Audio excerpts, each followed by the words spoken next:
O que é fascinante nesse texto é que o primeiro assunto, depois de entregar a lei, é a respeito de culto. Irmãos, vocês notaram que isso basicamente é uma constante? Reparem, Deus cria o homem e a mulher e eles pecam, têm filhos. Acontece o primeiro assassinato, um fratricídio, um irmão mata outro. Qual o motivo? Culto. O primeiro assassinato, motivo litúrgico. Um apresentou os frutos da terra e outro apresentou apenas um animal. Pois bem, aqui Deus está dando instruções detalhadas a respeito da construção e de como usar os altares. A construção, fazer de acordo com o que Deus quer, de terra ou de pedras in natura. Deus não quer pedras lavradas no altar. Aí você diz, mas nós não temos hoje altar. Não, não temos. O único altar que nós temos está na presença de Deus e é usado pelo Senhor Jesus Cristo. Aqui na terra, o que nós temos é a representação do trono de graça de Deus. Nós nos chegamos a Deus como Rei e pedimos a sua graça. Escutamos a sua palavra. O que nós temos aqui é a repetição do que aconteceu com Esdras, o púlpito de madeira, do qual a palavra era exposta. Pois bem, o material de se fazer o altar é terra ou pedras in natura. Você diz, mas por que eu não posso fazer de outra coisa? Porque Deus não quer, simplesmente. Deus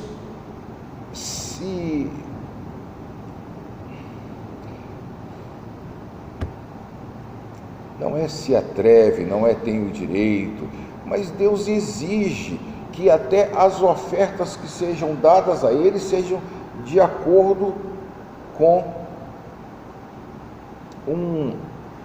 um sistema de escolha de ofertas e de acordo com o ritual. Ele não deixa por menos.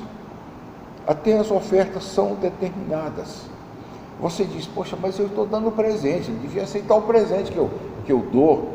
Não é assim que nós fazemos com nossos filhos? Eles fazem um monte de rabisco no papel e nos dão, e nós nos admiramos e nos alegramos com aquilo.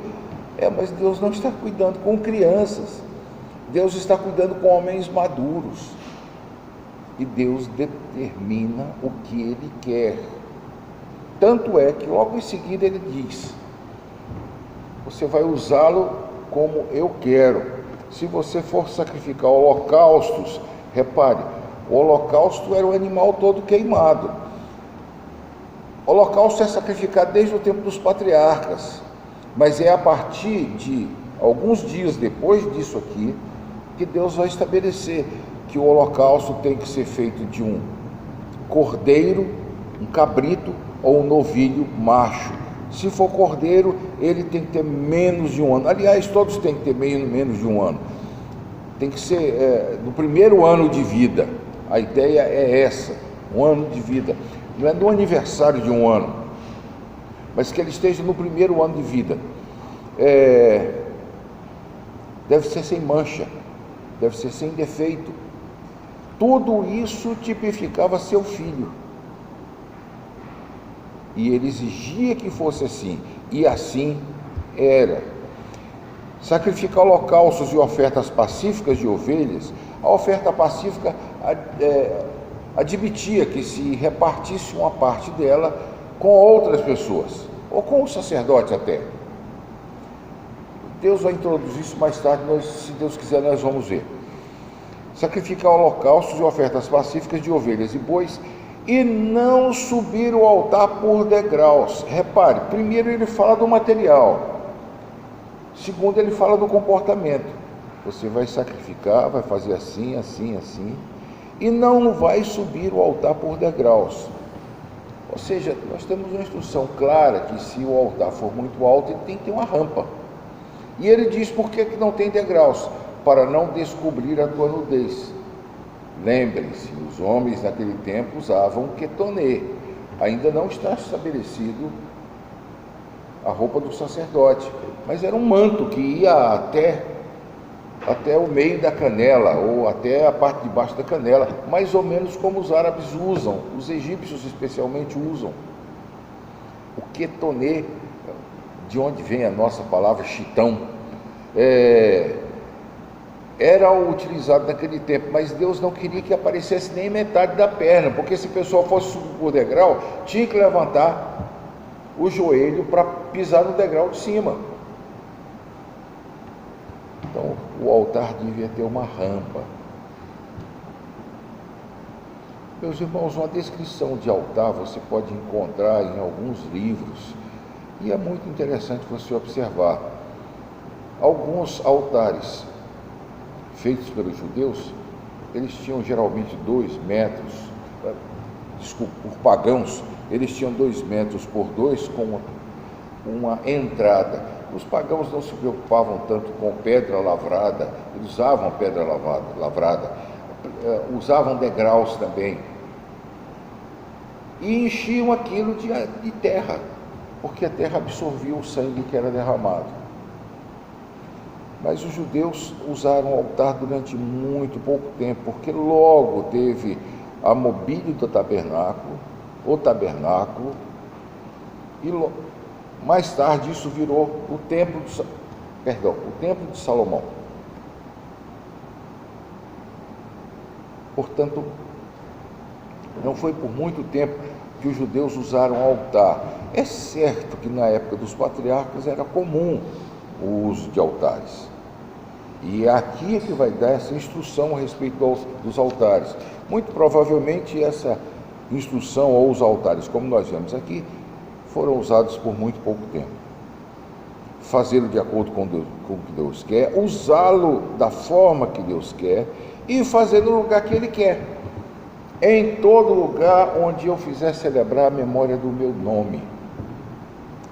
Ou seja, os judeus não tinham licença para fazer altar debaixo de árvores frondosas, em cima de qualquer alto, como os pagãos faziam.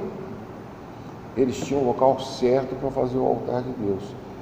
Se você examinar os altares levantados por Abraão, eles não apenas marcam um local onde houve alguma coisa relacionada com Deus, mas marcam também um local em que Abraão tomou posse daquela terra, e assim por diante.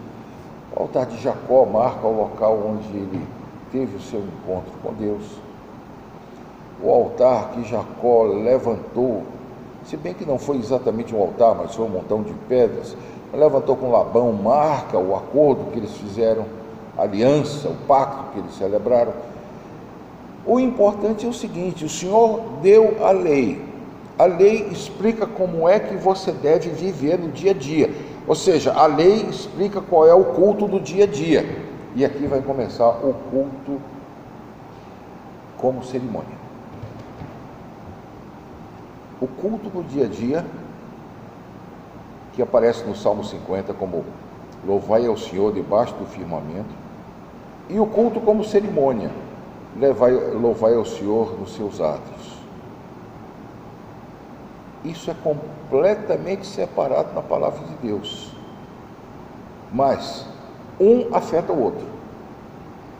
O profeta Isaías diz claramente: como é que vocês comparecem diante dos meus atos levando uma vida tão ruim?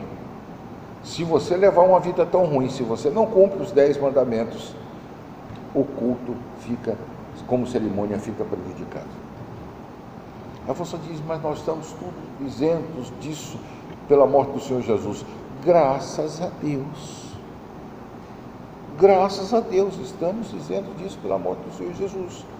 Mas isso mostra que, se numa aliança que ia caducar, como diz o escritor de Hebreus, era tão importante, como deve ser importante nossa apresentação diante do Senhor, especialmente levando em conta que Cristo é o nosso fiador, que nós estamos apresentando o culto no nome dele. Veja, terminar a oração em nome de Jesus Ou apresentar um culto em nome de Jesus não é simplesmente dizer em nome de Jesus, amém. É fazer aquilo que Jesus faria.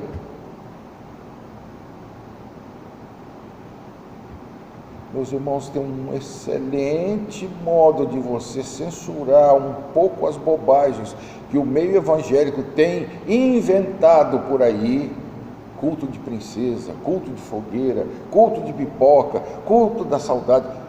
Censure, pensando, Jesus faria isso? O culto não é uma solenidade dedicada ao Pai, em nome do Filho, no poder do Espírito Santo? Ah, mas quer dizer que a gente não pode ter essas reuniões? Faça a reunião que quiser, faça um jogo de futebol, faça um campeonato de natação, mas não chame isso de culto. No máximo pode ser o culto que pertence ao dia a dia, à vida santa, em que você, se estiver numa prática esportiva, não trapaceia, não faz coisas erradas, de modo que sua vida moral não compromete a sua vida cerimonial. Essas duas coisas têm que andar juntas para o cristão, e uma influencia a outra.